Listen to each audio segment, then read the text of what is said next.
তারপরে আমাদেরকে বলা হয় আমরা যেন শান্ত থাকি, আমাদের বাচ্চাদেরকে প্লে থেকে ইন্টার পর্যন্ত আমাদেরকে বিনামূল্যে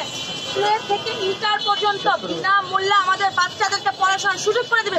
এটাকে আমাদেরকে অফার দিচ্ছে না, আমাদের লোভ দেখাচ্ছে। আমরা যদি চুপ করে থাকি, আমরা আমাদের বাচ্চাদেরকে এখানে মরার জন্য পাঠাবো। আমরা এই স্কুল বন্ধ করার দাবি জানাই। আমরা এই সরকারের কাছে আমরা অনেক আশা করে এই সরকারকে আমরা এনেছি। আমরা এই সরকারের কাছে আমরা বিচার চাই, এই স্কুল বন্ধের দাবি চাই। এখানে যত মা দাঁড়ায় আছে তাদের মনের শান্তি চাই, যত বাচ্চা মারা গেছে তাদের আত্মার শান্তি চাই। আমরা দেখেন ভাই, আমরা ফ্রি বাচ্চা পড়াইতে আর চাইতেছি না। আমরা এখানে আমরা বিচার চাচ্ছি। দরকার হলে আমাদের বাচ্চা আমরা ভালোবাসে, আমরা তো আসলে স্কুলেই পাঠাতে পারবো না আমাদের পরবর্তী বাচ্চাদেরকে।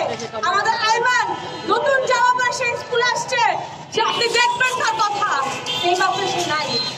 আমরা চিন্তা করতে পারি না যে আমাদের বাচ্চা নাই।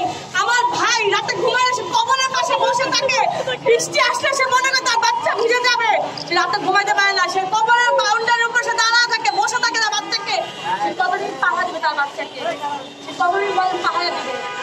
একটা ইনস্টিটিউশনের পাশে স্কুলে কিভাবে পারমিশন পাচ্ছে, কিভাবে পারমিশন পাচ্ছে?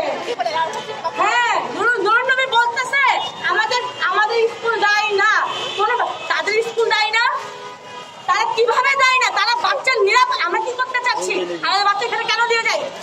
নিরাপত্তার জন্য দিয়ে যায়। কিন্তু আমাদের বাচ্চা আমরা এসে নিয়ে যাবো নিরাপদ ভাবে। কই আমাদের বাচ্চা? আমাদের আইমান কই? আমাদের আফিয়া কই? আমাদের সবগুলো বাচ্চা কোথায়? ওরা কোথায়? এরা সবাই